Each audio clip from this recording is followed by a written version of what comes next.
Hello friends, ഇന്ന് നമ്മുടെ fish tank clean ചെയ്യുന്ന ദിവസമാണ് കേട്ടോ. ഈ കാട് കണ്ടിട്ട് ഫിഷ് ടാങ്ക് തന്നെയാണോ ഇത് എന്നാരും തെറ്റിദ്ധരിക്കണ്ട. ഒരു എസ്തെറ്റിക് ബ്യൂട്ടിക്ക് വേണ്ടിയിട്ട് മധുരക്കിഴങ്ങ് ഇറക്കി വെച്ചതാണ് കേട്ടോ. അതിപ്പോൾ കാട് പോലെ വളർന്നിട്ടുണ്ട്. അപ്പോഴാണ് ഞാനൊരു കാര്യം ശ്രദ്ധിച്ചേ. കിഴങ്ങ് ഏതോ ജീവി വന്നിട്ട് കുറച്ച് കടിച്ചു മുറിച്ചിട്ട് വെള്ളത്തിലേക്കൊക്കെ ഇട്ട് വെച്ചിട്ടുണ്ട്. ആഴ്ചയിൽ 2 ദിവസം കുരങ്ങന്മാരുടെ വിസിറ്റൊക്കെ ഇവിടെ ഉള്ളതുകൊണ്ട് ചിലപ്പോൾ കുരങ്ങന്മാരാകാം, അല്ലെങ്കിൽ വല്ല പെരിച്ചാഴിയാകാം. എന്തായാലും ഇന്നത്തേക്കുള്ള പണിയായിട്ടുണ്ട്. ആദ്യം തന്നെ മധുരക്കിഴങ്ങിനടുത്ത് പുറത്തേക്ക് വെച്ചു. ഇനിയാണ് ടാസ്ക്.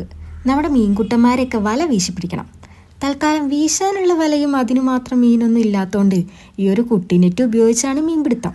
നമ്മുടെ ആദ്യത്തെ കോരലിന് തന്നെ നല്ല ഗപ്പിക്കുട്ടന്മാരെ കിട്ടിയിട്ടുണ്ട് കേട്ടോ. നമ്മുടെ ഫിഷ് ടാങ്കിൽ ഇപ്പോൾ ഗപ്പിയും മോളിയും മാത്രമേ ഉള്ളൂ കേട്ടോ. അങ്ങനെ ഒരുവിധം എല്ലാ മീനുകളെയും പിടിച്ചിട്ടു. ഇനി നമുക്ക് ടാങ്ക് ക്ലീൻ ആക്കണം. അതിനായിട്ട് കയ്യിൽ കിട്ടിയ ഒരു ബ്രഷ് എടുത്ത് വന്നു. ആവശ്യത്തിൽ അധികം ചളി ഉണ്ടായിരുന്നു. അങ്ങനെ കുറെ നേരത്തെ ഉരക്കലിനും തേക്കലിനും ഒക്കെ ശേഷം നമ്മുടെ ടാങ്ക് ക്ലീൻ ആക്കി എടുത്തിട്ടുണ്ട് കേട്ടോ. ഒരു സ്വിമ്മിംഗ് പൂളിന്റെ എഫക്റ്റ് കിട്ടാൻ വേണ്ടിയിട്ട് ഞാൻ തന്നെയാണ് കേട്ടോ ഇതിന് നീല പെയിന്റ് ഒക്കെ അടിച്ചത്. പക്ഷെ ഇപ്പൊ പെയിന്റ് ഒക്കെ കുറെ പോയിരിക്കണു. ഒരു 3-3.5 കൊല്ലായിക്കാണ് നമ്മളിപ്പോൾ ഇതിൽ മീൻ വളർത്താൻ തുടങ്ങിയിട്ട് കേട്ടോ. കല്യാണം കഴിഞ്ഞ സമയത്ത് ഏതോ ഒരു ഞായറാഴ്ച ഹസ്ബൻഡിന്റെ കൂടെ ഹസ്ബൻഡ് പണ്ട് താമസിച്ചിരുന്ന സ്ഥലത്തൊന്ന് കറങ്ങാൻ പോയതായിരുന്നു. അന്ന് വാങ്ങിക്കൊണ്ടുവന്നതാണ് ഈ മീനുകളേനൊക്കെ. അന്ന് വാങ്ങുന്ന സമയത്ത് വെള്ളയും കറുപ്പും കളറുള്ള മോളികളൊക്കെ ഉണ്ടായിരുന്നു കേട്ടോ. ഈ കത്രിക കണ്ടോ, ഇത് മുറിച്ചത് വേറെ ആരുമല്ല, എന്റെ ഹസ്ബൻഡ് തന്നെയാണ്. തീരെ മൂർച്ചില്ല, ഒന്ന് മൂർച്ച കൂട്ടി തരുമോന്ന് പറഞ്ഞിട്ട് ഞാൻ കൊണ്ടുപോയി കൊടുത്തതാണ് കേട്ടോ. പിന്നെ നോക്കുമ്പോൾ കത്രികയുടെ അവസ്ഥ ഇങ്ങനെയാണ്. പിന്നെ ഞാൻ തന്നെ കൊണ്ടുപോയി കൊടുത്തതാണല്ലോ, അതുകൊണ്ട് പിന്നെ ഞാനൊന്നും പറയാനും പോയില്ല. അങ്ങനെ ഓവറായിട്ട് വളർന്ന മധുരക്കിഴങ്ങിന്റെ വേരും അതേപോലെ ഇലകളൊക്കെ ഞാൻ ഈ കത്രിക വെച്ചിട്ട് മുറിച്ച് കളയുന്നുണ്ട് കേട്ടോ. ഈ ചെടി ഇനി ഉപയോഗിക്കേണ്ടെന്ന് തന്നെയാണ് കരുതിയത്. പക്ഷെ ഇത് ഇറക്കി വെച്ച് കഴിഞ്ഞാൽ നമ്മുടെ ടാങ്കിനൊരു പ്രത്യേക ഭംഗിയാണ്. അല്ലെങ്കിൽ നമ്മുടെ ഫിഷ് ടാങ്ക് വെറും പ്ലെയിൻ ആയിട്ട് കിടക്കുന്ന പോലെ തോന്നും. ഭംഗി മാത്രമല്ല കേട്ടോ, മീനുകളുടെ ബ്രീഡിങ്ങിനും ഈ വേരുകളൊക്കെ നന്നായി സഹായിക്കുന്നുണ്ട്. ഞാൻ എപ്പോൾ ഫിഷ് ടാങ്കിന്റെ അടുത്ത് പോയാലും ഈ മീനുകളേനൊന്നും കാണാറില്ല കേട്ടോ.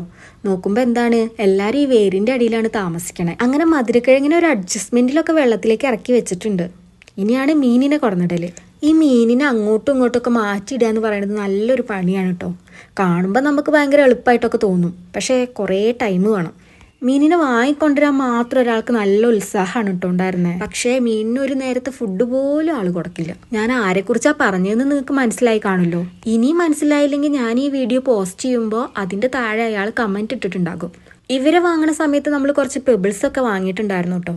അന്നൊക്കെ അത് ഇട്ടുണ്ടായിരുന്നു, പക്ഷെ ക്ലീൻ ചെയ്യാൻ ഭയങ്കര ബുദ്ധിമുട്ടായതുകൊണ്ട് പിന്നെ നമ്മൾ അതൊരു സൈഡിലേക്ക് മാറ്റി വെച്ചു. അങ്ങനെ നമ്മുടെ ക്ലീനിങ് പരിപാടിയൊക്കെ ഏറെക്കുറെ കഴിഞ്ഞിരിക്കുകയാണ്. ഇനി കുറച്ച് ഫുഡ് കൂടി ഇട്ട് കൊടുക്കാം. അപ്പോൾ ഇന്നത്തെ കഥ അത്രയേ ഉള്ളൂ കേട്ടോ. താങ്ക്